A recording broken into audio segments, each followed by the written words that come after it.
So this here is in 2022, November 30th. I believe it was Monday night of gun season. And this is the first time that we saw the short tine 10 at the time, which I think now we need to rename him Moose. One of the neighbors started calling him Moose. And he's turning into a 12-pointer. He's not a 10, but he still is short tined. And the video footage here isn't that great. I tried zooming in with the camera and it gets all grainy through the window and with the low light. But Moose comes out into the field and he's chasing does around and kind of acting a fool. He's 2 years old, we believe, at this time. And here in a little bit, you'll see him kind of sparring with a spike. And next to the spike, he's bigger than the spike, but he's not much bigger. So that's why we're basing him at 2 years old, and this is November of 2022. You can tell that there's tons of deer out in the field. I think 3 bucks. He's the biggest, and he's the most dominant deer, at least at the moment, out in this field. So we're starting here, and this is the first time anyone's actually seen him in person, at least on my land. And this is kind of where it all begins. Here's some trail cam pictures of him from that year.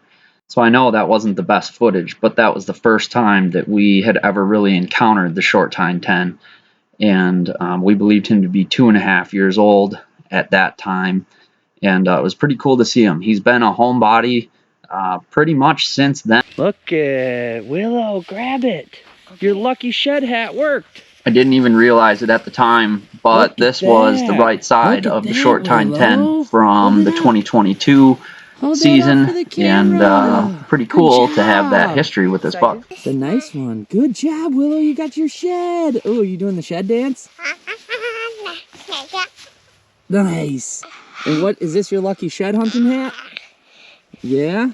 Now we're moving on to 2023, and 2023 we never put eyes on this buck, but he was on our cameras all the time, and he really lives up to his name. He didn't grow a whole lot, and he stayed the short tine 10 for good reason. And you can see in the last picture here, he actually broke one of his main beams fighting, which is pretty cool. Now 2024. He actually put on quite a few inches from last year. He got his name Moose because of the kind of palmation on his right side.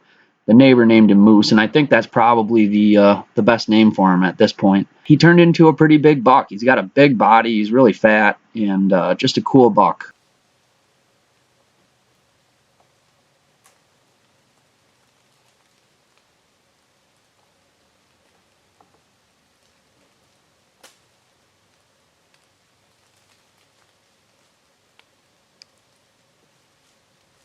It had been a really slow morning. Other than those couple deer that came by me right at shooting light, I hadn't seen anything.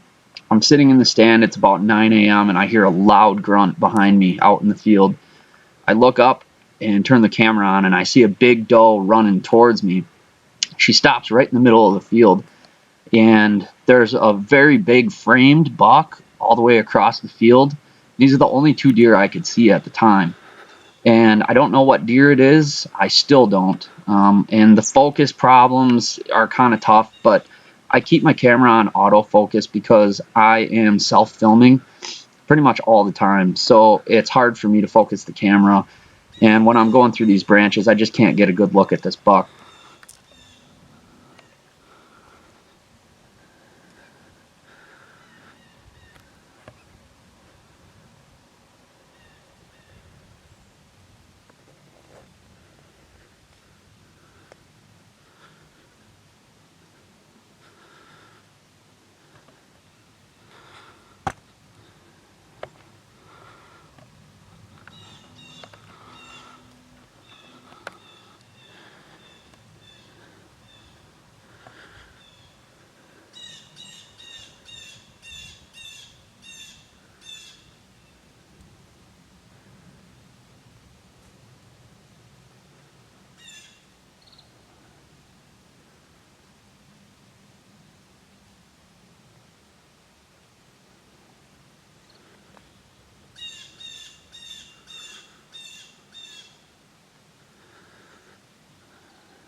doe in the camera there, and there's a buck right behind her.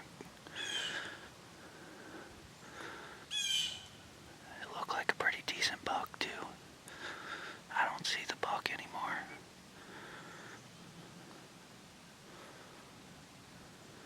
What ends up happening here is this doe that runs across the field runs about 40 yards past me, and I'm ready. I think, oh boy, here he comes. Here comes this big buck.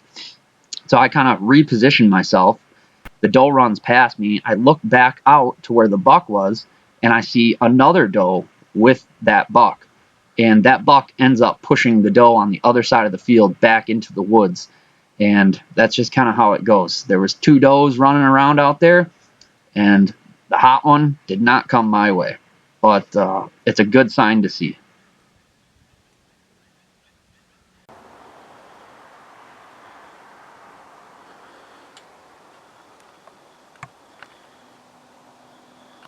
So this all takes place around 4 p.m. But what I didn't get on camera was about 3:30 or 15-20 minutes before this, I heard a really loud grunt, a couple hundred yards or 100 yards the opposite way, like into the woods of where I saw that one this morning. And I heard that, and I heard some rustling around and kind of some chasing, what it sounded like. And, it was an obvious grunt for sure, but I was kind of unsure. And I'm sitting there, and the leaves are pretty wet because it's been raining and stuff like that. And the deer and squirrels, there's not a whole lot of distinction, and it's not very noisy. But I hear something behind me, and I look back, and I don't think I really got it on camera, but I can see a doe crossing through the woods, and I can see a buck right on her trail.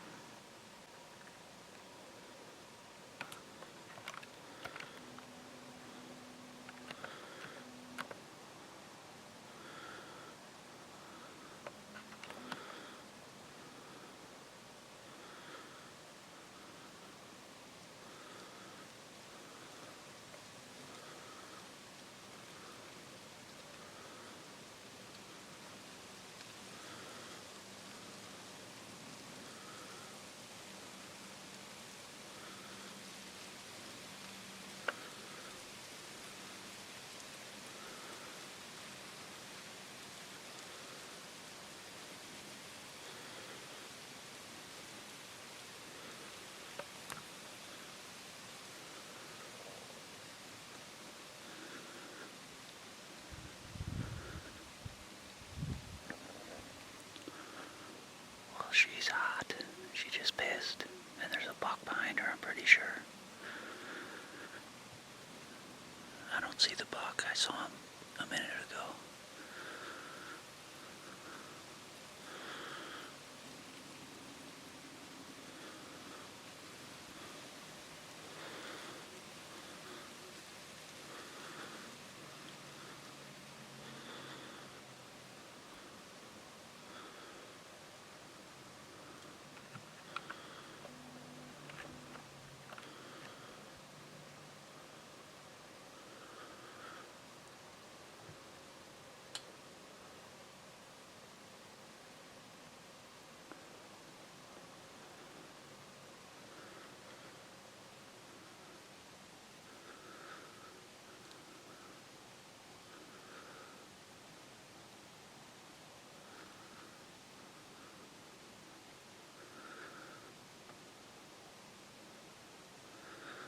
There he is.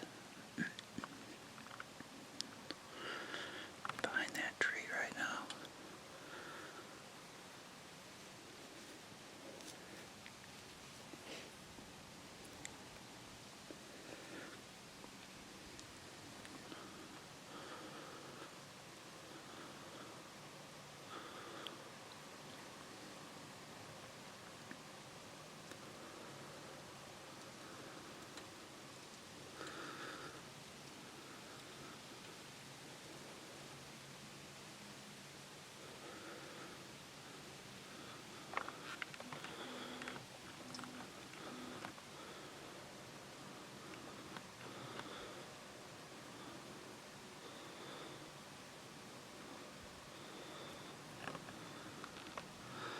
I know that buck. He's gonna be a dandy.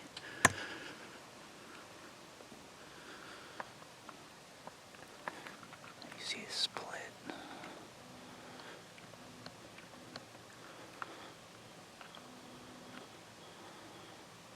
There's the doe. She's got her tail up.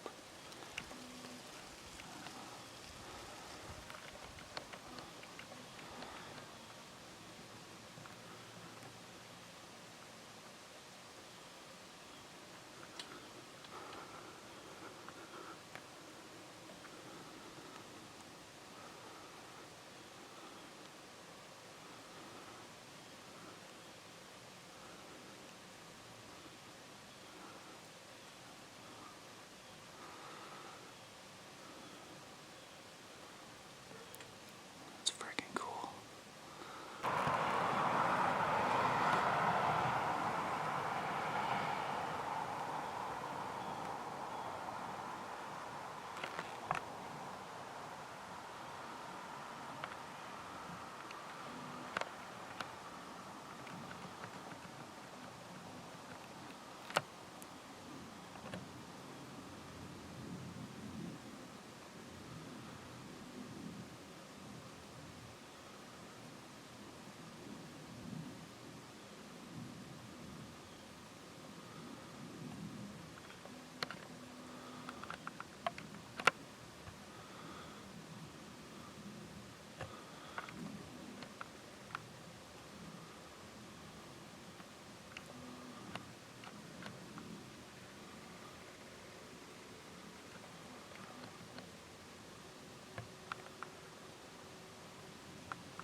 That truck almost hit him.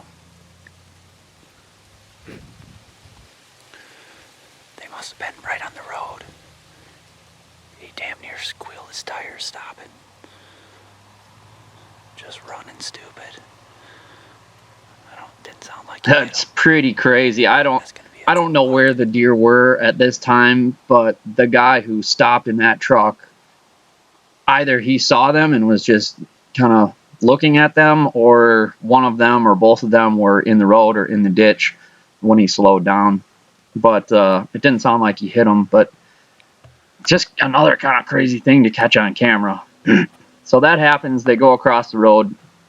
I'm sitting there for about 10 or 15 minutes, maybe 20, and maybe it's about 4:30 at this point. I hear something behind me, and this happens. I see moose. Moose is 40 yards behind me, right where I saw the doe and the buck in the woods at first. And I turn the camera around, and I have him in focus really good, and I can see him really good in the camera. And I didn't even realize it at the time until he came out, and I had to reposition around the other side of the tree to get the shot. That I had the camera on him that whole entire time, but I wasn't recording. So luckily, I had to move the camera around to the other side of the tree here, and I get it in focus, and I realize it's not recording. So thank goodness I did push the record button at this time.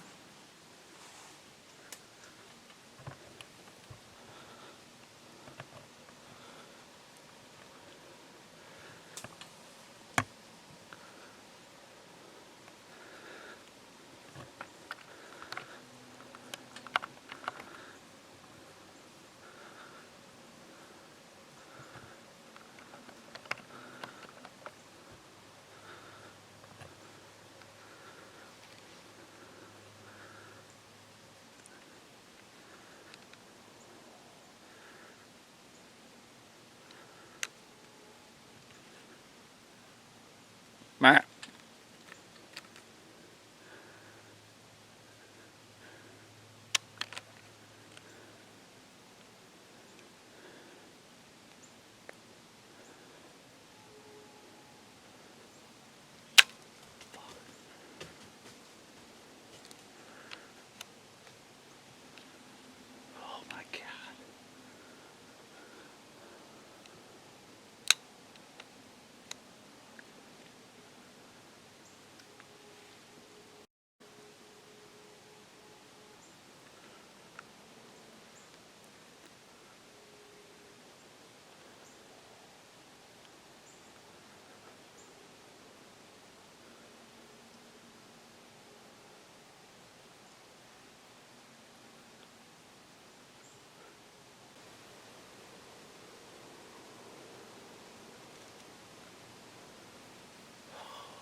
That was one of my target bucks.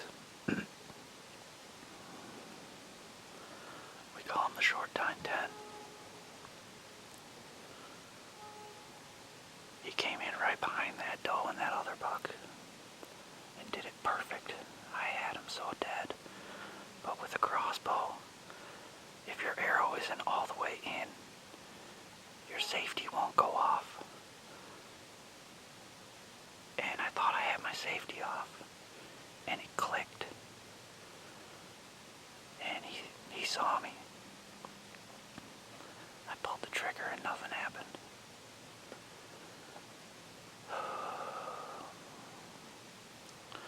He's not the biggest buck in the world, but I have a lot of history with him.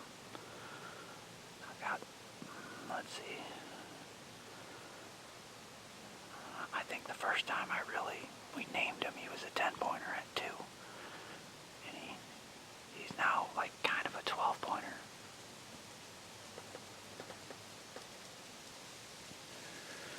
But he's got good mass. And he lives up to his name because he doesn't have a tine over 6 inches.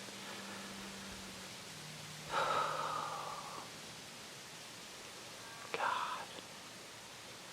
That is frustrating. Well, and he came from behind me and came around this side, so I had to stand up to shoot over there. I had to move the camera. And when I'm standing up like that, and I make that noise when I tried to pull the trigger, he skylined me at that point.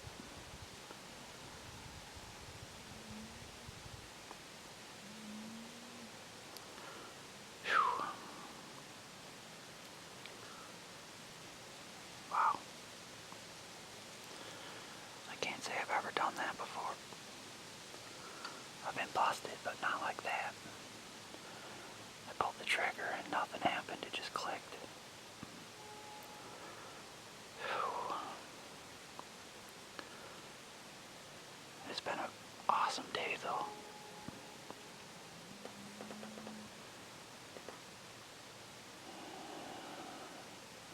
It's been an awesome day.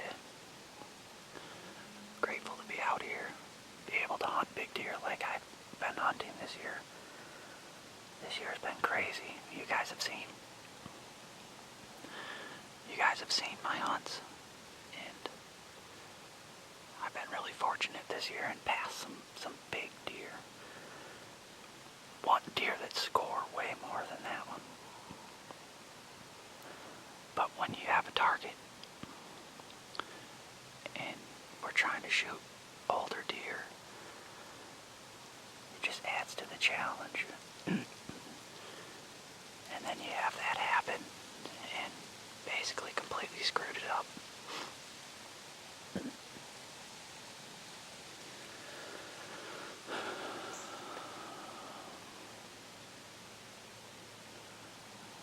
Well, I'm gonna beat myself up about that for a little bit. I'll talk to you guys in a little bit.